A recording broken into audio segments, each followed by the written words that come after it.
Hello and welcome to the studio. My name's Liz Gridley and I am an oil paint artist based in Naarm, Melbourne, Australia. I am absolutely excited for this video. It's been a long time coming, but I am part of the Create This Book YouTube collab. The amazing Aussie crafter Di over in Perth put together this huge collab between 50 artists where we've got this one copy of Create This Book traveling around the world. It is so exciting that it's back in Australia for the first time. So first we had Cat Art Illustrations have it. And then there was a minor altercation, but now it's my turn. If you haven't seen her video, please open a new tab, watch that one, and then come back. It's really, really lovely to see how this book has built and developed, and what she did was just gorgeous for her prompts. But yes, if anyone is not aware, the Create This Book is a prompt book put together by YouTube artist Mariah Elizabeth. It has a whole range of different ideas and things to get you going when you don't know what to do artistically. And the way that this collaboration has been structured by Aussie Crafter, she was the one who put us all together and kept us organized and has kept the book moving around the world no matter what. Against postage delays, against other delays, against live stuff, it's still going. And yeah, are we close to halfway now, or are we over halfway? I'm not exactly sure. Liz? Yeah. I keep doing everything out of order. So before we do more painty things, first, let's do our first bits for the book. Now, I know you just saw me collect the book in a way that didn't involve a box, but this is the original box. It's appeared for no reason thematically, storyline-wise, but it still exists, so this way it can keep going around in its beautiful way. I'm sorry, I shouldn't say this is the original box. This is the original box. That's the box that goes inside that box. In a box, and then I'll put that box inside of another box, and then I'll mail that box to myself. And when it arrives, I do not smash it with a hammer. Hooray. Also, whoever put in the colourful dots, thank you so much. They're so fun. I'm not sarcastic. No, they're fine, seriously. Here we go. We've got the instructions. Thank you, Di. Ah! More dots. Then we've got the foam. Then we've got the baby. I do like that it now has a bag, just so I'm sure nothing is going to go amiss. Look at it, it's so pretty. All right, let me remember the instructions. Give me one sec to study up. All right, so here we've got the beautiful map about everywhere it's gone. We can see all these studies through here, and then hehehe.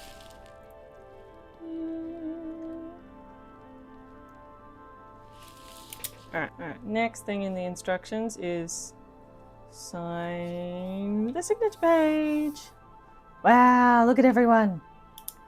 Yeah, I think more people are going to end up on this page, so where am I going to go?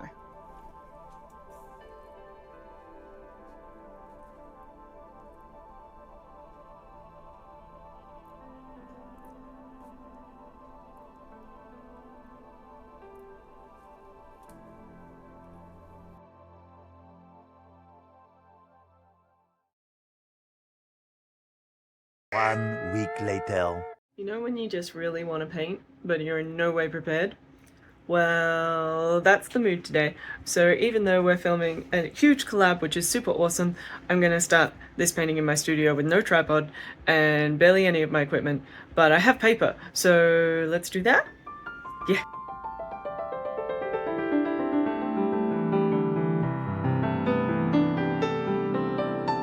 I got one of my prompts given to me by Cat Art Illustrations, and then one I got to pick myself. The first one we're going to start with is the one that I picked for myself. Let's face it, let's do the easy one first. I chose Create Energy. So Create Energy for me immediately sort of gave me a bit of an elemental vibe. And yeah, I've previously done a painting in which I infused a figure with a flame. So for me, I've just always been attracted to elemental things like water, flame, earth. Fire! Wind! Water! Heart! Go planet! By your powers combined, I am Captain Planet! And yeah, at the moment it's summer. So summer in Australia, we have a love-fear relationship with a little bit, because we love that it's time to hit the beach. We can go down, enjoy the sand, the warm sand, the beautiful water. We're blessed with amazing water here. There are so many lovely places you can go. But also you've got to be incredibly protected from sunburn, because we have incredibly high UV here. And as a pale person myself, I burn very, very easily. And on top of that, we've also got the worry of bushfire. Bushfire is incredibly common here in Australia in summer, which is horrible to think of, but it is part of the land. It's part of how we live with the land. Our Indigenous communities that have been here for thousands of years, they have this amazing relationship with the land where they have done predetermined burning and things like that to keep the land safe from huge bushfire events happening. And yeah, this year we've already had a couple, because we have regular days over 40 degrees Celsius. And one of the other side effects I've been seeing particularly this year is the effect of these high heat events on the fruit bat community. So I want to make it work about that. To talk a little bit about my process, you could see that I started with a really rough sketch. I just use oil paint to sketch for these sort of paintings where it's not a lot of sort of big compositional plotting things out, and I don't need to worry about capturing a likeness for a portrait of a specific person. So yeah, a little rough sketch is enough for me. And then I really like doing this alla prima method where I start with all the darks and then I paint the lights into the darks using a lot of soft paint brushes, and I do a bit of the painting one paint into the other one. So I sort of smush the lighter colored paint into the dark paint. It's one of those things that art teachers tell you not to do wet in wet and that sort of thing, but it's one of those methods that I particularly like for sketchy stuff because all the colors become very cohesive. You can see here when it gets close in that even though I've got white on the brush, depending on how much pressure I put on the brush, depends on how bright the color turns out, because I know it's mixing into wet lamp black just straight away. So yeah, I really enjoy how the amount of pressure and tension I use on my brush directly impacts the color I get, and I can just play with the paint. I can futz back and forth. This is one of those joys of oils that because it stays wet, I have a lot of control. And I know a lot of people when they paint with oils, they think there's no control, but it just takes time. It just takes a little bit of time to sit there and figure out how much is too much and how light you can go with the pressure. You can go really, really light and just get minor little changes, which is really fun. This little bat, he's of course the traditional flame shape, like as though he was a candle. So I really enjoyed his little face coming out at the bottom there. I did end up moving my signature. But yeah, then the large one, he was more like flying off into the sky with a bit of smoke action and things like that. It was one of those paintings, it was in my head for so long, and then when it came out, I was just like, oh, I could paint like 50 of these, but I'm so happy they get to be part of the book. Oh, hi there. Welcome to the studio. I may have forgotten to just ask. If you'd like to see more of my videos, could you please hit the subscribe button? And if you really feel like it and you like this video, you can hit the like button. And if you want to know when my videos are coming out, you can hit the notifications bell and say all the videos. And they're all options here on YouTube. So I have reminded you of the options, and now we can go back to the video. Okay? Good. Good team. Okay, different classes today. We have our fruit bats hanging out over there on the pin board drying. So oil paint, of course, I've got to wait for them to dry before I can put them in the book. But while we're doing that, we can work on our second piece for the book. So our second piece is the prompt that Cat Art Illustrations picked for me, and it is create an exclusive. I immediately overthought this prompt and had no idea what to do because, like, I'm a painter. Everything I paint is one of a kind. If it's one of a kind, it's an exclusive. You can't have more of them. It's only for one person. So everything I make is an exclusive, and in that way, every idea is an idea, and now there's too many ideas and I don't know what to do. So that's fun. But obviously, I talked to a whole bunch of people and sort of said, what comes to mind when you think of an exclusive? I thought about the idea of blind boxes for a while and a few other things where it's like, yeah, if something's like limited edition, that's sort of exclusive, right? Well, what is limited edition as an artist, and what is something that we can talk about? I'm going to get straight into painting, and then actually, no. Before I get straight into painting, I know what I want to do, and I'm going to describe it. We're going to go on a shopping trip. So come with me, we're looking for glasses. Okay, not like the glasses on my face, but like vessels. So I did a quick op shop trawl. Luckily for me, around the studio, there is quite a few op shops, and I found some lovely options. And then I got a table. But look how cute he is. He has ears. He's like a dog with flappy ears. I don't need it, but he was so cute. And hi, I'm weak. Jars. Yes, we were talking about vessels. Yes. I also managed to find some like fun shapes at my friend's house because she collects jars. I need 3 for this idea that I have, and I just wanted lots of different shapes and sizes to make a nice little composition. When I'm setting up a still life, I normally like it to be in a box, and the reason I like to do that is because I get to control the light a little bit better.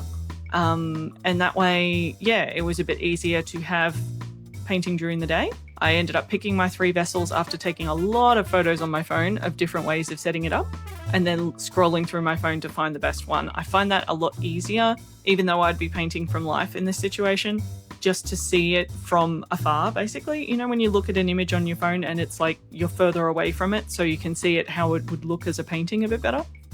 And then, yeah, I just had to customize my 3 jars. So this first one, I'm using a beautiful custom-made palette from the amazing Aussie Crafter.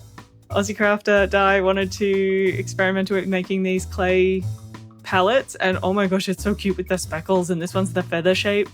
The glaze, something happened, I don't quite understand clay, but yeah, it ended up with this like crackle formation, but I've been using the palette for a while now and it's totally fine. Like, I haven't had any issues of it like looking like it's gonna break or anything. So that first vessel I wanted to have slightly off clear liquid. This one just gets to be full of clear. This one's nice and easy. But how nice is that shape? Ugh, love that little glass thing. And then this one, I took the label off this little jar and I loved the shape and I thought I was going to put it on the side. We're going to put some watercolor ink in this one. So this is one of the Jacques Aubin Eclat watercolor inks. I talked about these a little bit when Loz Antonino asked me to go shopping for her at the art shop, which was a really fun video to be a part of. But this ink, it's just so incredibly pigmented and bright, and it's not blood, it's ink. So YouTube, please don't get annoyed at my video. That is ink. Yes. So yes, hopefully by now you've figured out what I'm on about. For my exclusive, I wanted to package together what do all of us artists put into our work? What is incredibly exclusive? Why do you buy something by an artist? Why do you want something that's made by real hands? Because it's got blood, sweat, and tears in it.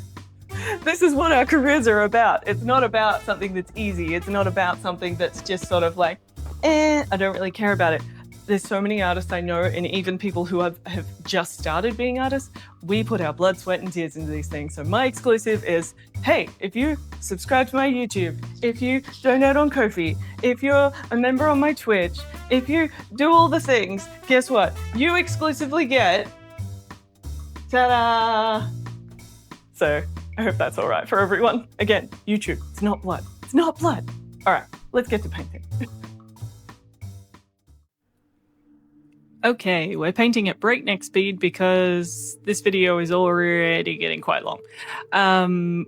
I really enjoy paintings like this where it's all very plain, but I get to find the color. So even though it's a white background and a white base, I get to sit there and find all the little nuances of the colors in all the glasses and the reflections and things like that. So even with the background, I haven't started with a flat white. I've immediately started with groups of color, warmer, cooler, darker in sections.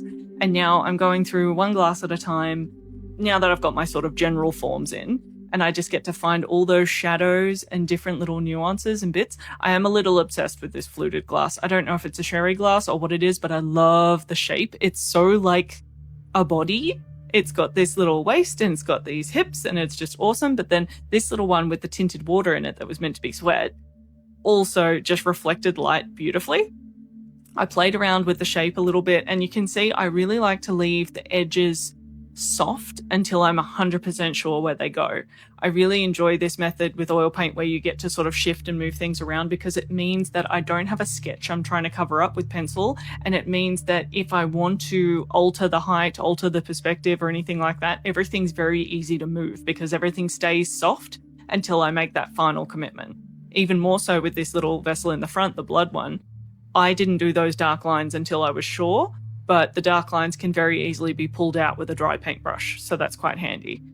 Once I'm getting into the details, I feel like with this, I could do a bigger painting of this so easily. I'm really tempted to, so I've kept the little jars in my studio because there's so many more reflections than I was able to put in because I'm painting this so small. Like, this is going in an A5 size book. I can't do as much as I would be able to if it was a big, like, 30 by 30 inch canvas. So future project, maybe larger version of Blood, Sweat, Tears, not sure.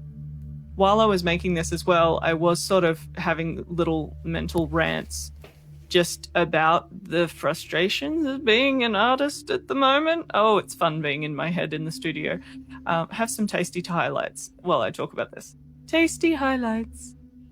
But yeah, I've been really struggling this year with social media, like creating content and creating posts. I used to be so dedicated. It was 3 to 4 days a week. I was doing custom reels all the time and stuff like that. And I just don't have the energy for it at the moment. I know I've got too much on my plate at the moment, and I know I've overloaded myself with projects, but it just sucks all of the joy out of what I'm doing, which seems hypocritical because here I am on YouTube, but this video has brought me a lot of joy. Here at the glass, I did sort of want to make it look more obvious that it was, the fluted glass was full of water, and to make it tears, I did actually add a little surrealistic teardrop coming out of the glass, and that brought me a lot of joy, even though it's a tear. It makes sense, it's fine. But yeah, just getting back to the struggle part, I know I've got too much on my plate. I know I do. And the problem with burnout, and you can see on my wrist, I've got a new tattoo over Christmas of a burnt match because I wanted to remind myself not to burn myself out. And yet I already have this year. I committed to a couple of projects before I knew the dates of when those projects would be. And when I found out the dates were pretty much the same week, if not the week after each other, it was too late. I had already said yes. I'd already committed. There was nothing I could do about it. And it's torn me to pieces. I've used every bit of battery, and I've robbed the day at both ends. I'm recording this voiceover at close to 1 a.m. I'm not learning my lesson, but at the same time, my brain just keeps going, you just got to get it done. You just got to get it done. And I'm really proud of these things that I'm doing. And I think the part I'm struggling with is, normally, if I commit to too much, I can go, oh, well, this is what I should do differently next time. And with the world the way it is at the moment, and everyone feeling a little bit like no matter how much effort you put in or how much you try to fight all the bad in the world at the moment, it feels like there's no impact. We're not getting anywhere. I'm not saying this for pity. I'm not saying this to get everyone down. I apologize if it is getting you down, but I just need, these feelings are okay in terms of they are normal human feelings. And I think we all go through patches like this. And I hope that, yeah, I will find ways to have better strategies going forward so I don't get stuck in these holes of too much. But at the same time, I really, really want to just appreciate all the support people in my life who have stepped up and told me to ask for help and told me how I can ask for help in a more helpful way and facilitated things I didn't know that I could ask for. So I think you need to let the people who love you surprise you when you're feeling a bit helpless and when you're feeling a bit down. So to sum all that up, basically, I decided to integrate into this piece just emptying my brain. I literally wrote down every single thing that I feel artists are forced to do that isn't art making. And they're all the things that just frustrate me all the time. Instagram, YouTube, emails, reading, Facebook, LinkedIn, Snapchat, mailing list, TikTok, artist statement, Blue Sky, Mastodon, CV, website, demonstration, workshops, students, exhibition openings, network, research, cleaning brushes. Oh my god, there's so many, I can't keep up with it. Learning all the different programs, keeping track of all the things, expectations, dreams, wants. And I wrote them all down in pencil, and I just wanted to fade them away into the background a bit so that it became about painting again. Because at the end of the day, the reason I persist, the reason I'm still here, even though you might not see an upload from me every week and things like that, is because the important part to me is the painting. It's what I love. I love making art. I love making work. I want to share what I do. I want to be there for people who have questions, because I was that art kid who had so many questions and I didn't know how to find help. And I have had to learn that other artists go through the same shiz all the time. And if we're all going through the same troubles, there is absolutely no harm in sharing how you cope, sharing your experiences, and at the end of the day, we all just want to make art. So there's none of this artist versus artist stuff. There's just all of us having a go, and I just want to keep having a go.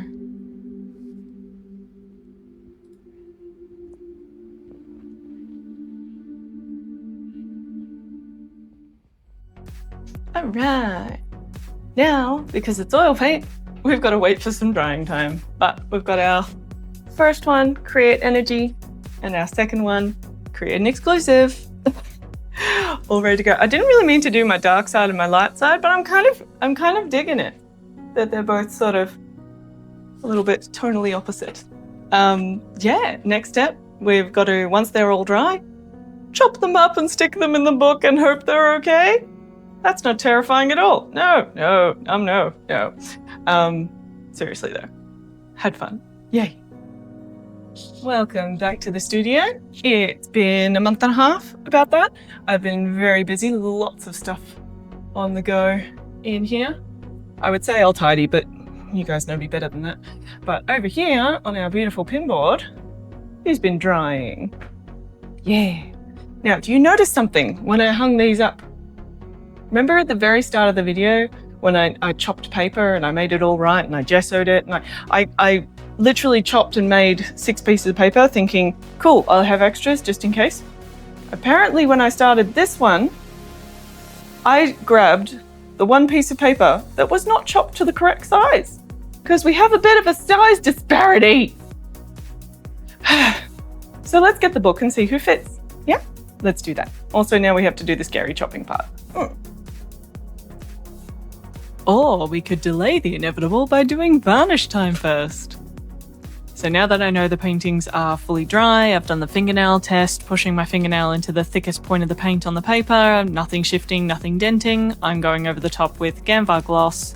I like Gamvar because it is a breathing varnish. That means that the paint continues to cure through the varnish, but it protects the surface, and yeah, it'll help protect it in the book. I will also include some glassine paper in the book, just so that way the gloss doesn't want to stick to itself when the book is closed.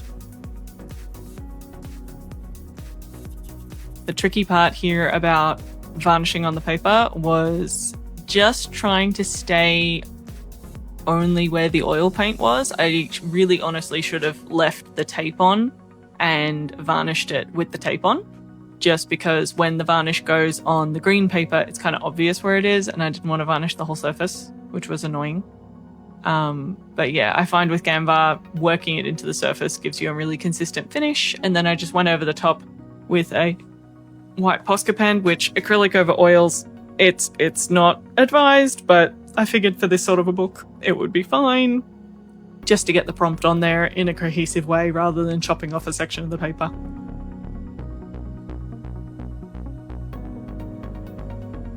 I hate this part.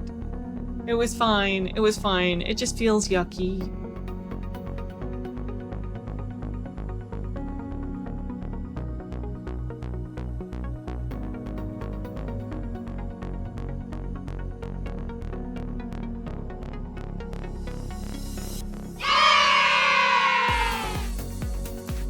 Now all we gotta do is pack it up and get it going to the next artist. But who is the next artist? How do I find that out? Let's pack it up first.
Lovely day to look at some art, isn't it?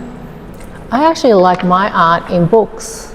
Oh, well, maybe you could create this book. Confirmed.